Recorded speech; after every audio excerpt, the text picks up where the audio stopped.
Hello! Today I'm going to be showing off what I've been doing for my second build. Now, I was wanting to try some different kind of slams. You know, it's a slam league. And one of the slams is particularly being underused, and I always found a little interesting. Tectonic Slam of Cataclysm. Now, that's how it normally looks without any endurance charges. It's a very kind of normal-ish size. But get some endurance charges, and it really spreads. Now, this isn't a build I made from the ground up.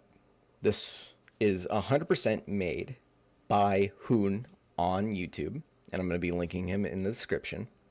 So if you want even greater details about what goes on, and you're willing to translate a lot of Korean, though he has added some subtitles for the English people, go ahead and give him some love. He put a lot of thought into it, and he has a whole POB mapped up to endgame. And it can go to endgame because of endurance charges and just general charge stacking that you can use. So, how is this build working?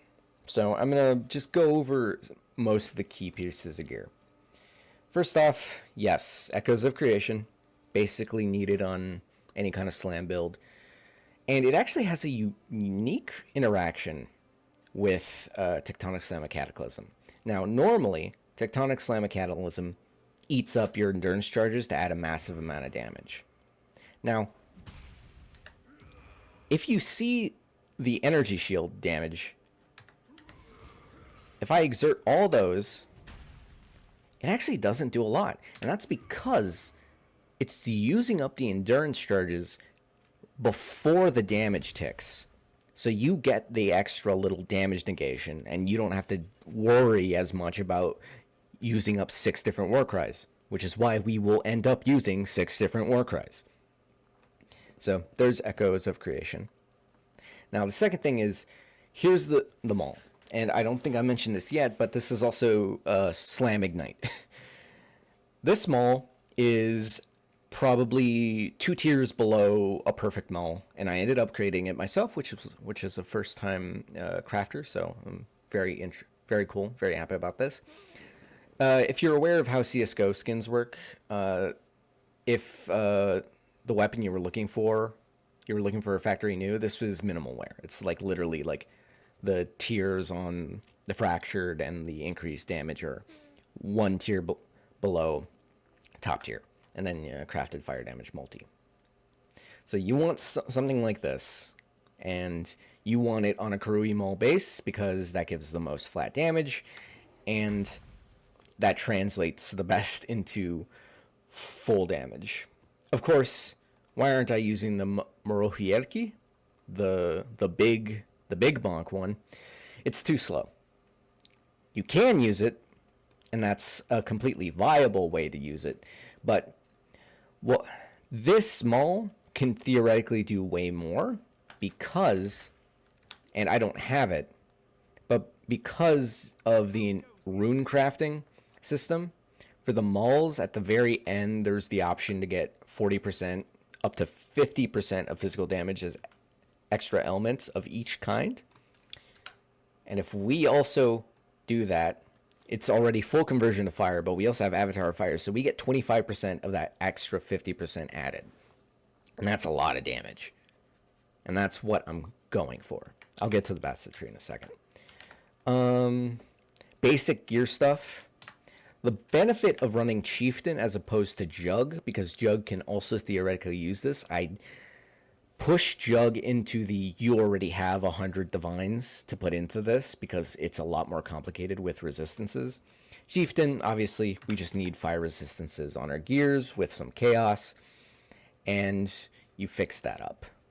I'm going to do a little quick tangent about the chest piece.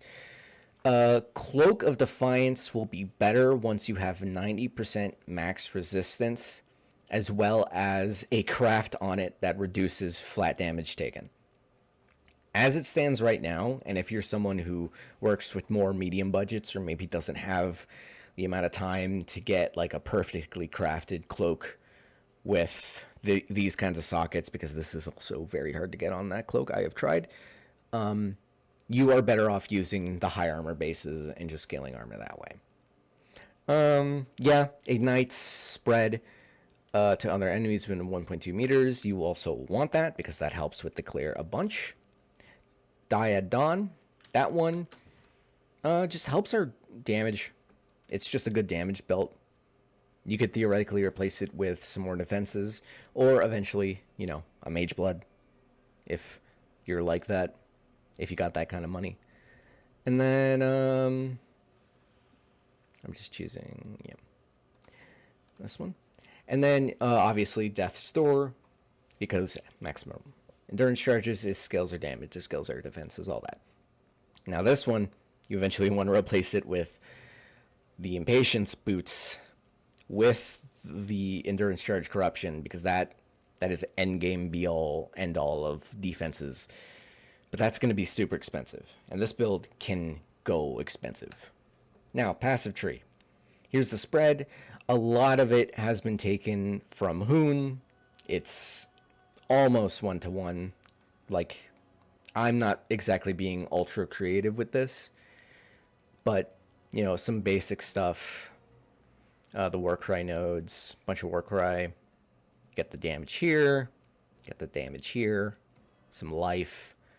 Very expensive cluster jewel, but sort of necessary, especially if you want Fortify. Overlord, Field of Fight, Smite the Weak. I'll eventually be getting Smite the Weak, and I'll get to the boats soon. You know, Mob Mentality helps a bunch. Lead by Example helps with speed. And Cry Wolf, just good flat damage. Over here, I've got a juicy 1 Divine, maximum fire res, max life jewel. And eventually, I'll be trying to get more jewels like that. I have a fairly cheap Watcher's Eye over here for some extra physical damage while affected by Determination, because I'm running Determination, because the armor is also not the best.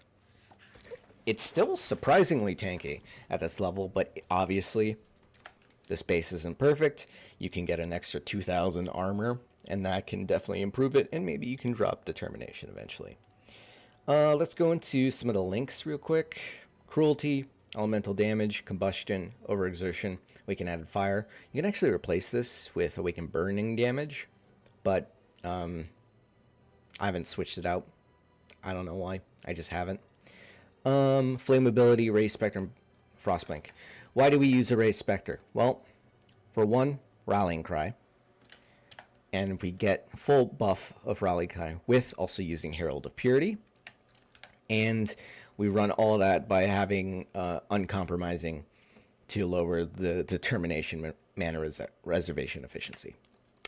And we use a Perfect Marionette so that when it dies, it just comes back. It has the potential to scorch, and it adds to our numbers. You'd also want to eventually get enough intelligence to run 2 of them, because I can only use 1 right now because I'm at medium budget. Flasks, basic stuff, fire, chaos, and armor, because that's our main things we have to patch up.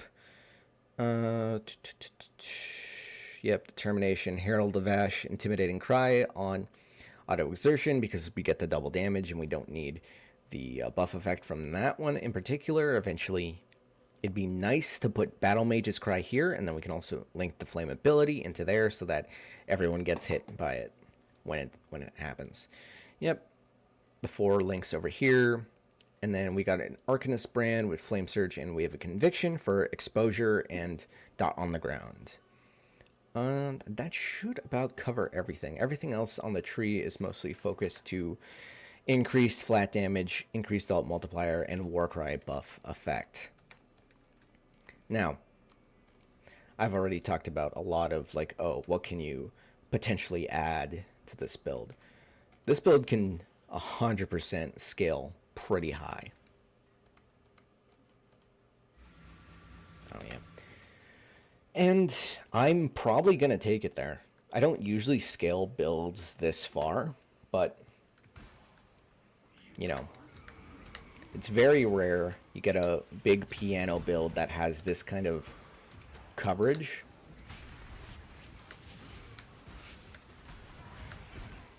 and also can handle a bit of damage. Now, I'm also going to note that I don't have Molten Shell currently set up.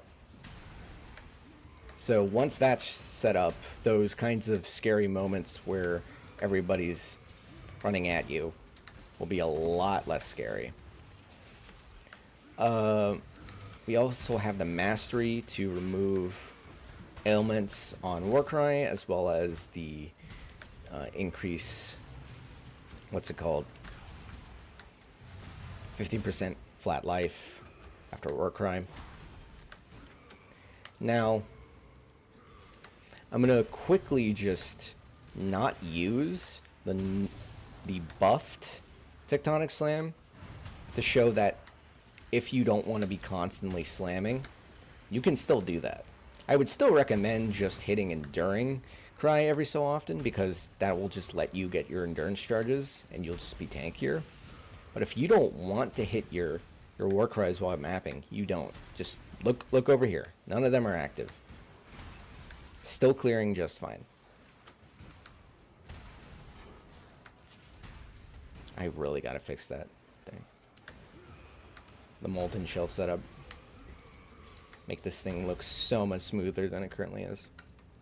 I also want to note, I took killing all the bandits. And while this build does use a lot of passive skill points, if you want to, you can use Cheiftan. I'm gonna hit all my war cries for the boss, and yep, pretty good, pretty good. If you want, you can do the movement speed, because that just, you know, this build isn't, I would qualify zoomy. It's a little relaxed, but you know, it's very rare there's a one button slam that's one big slam, unlike, you know, Val Earthquake or current meta slams where you're earth shattering constantly just into builds, that kind of thing.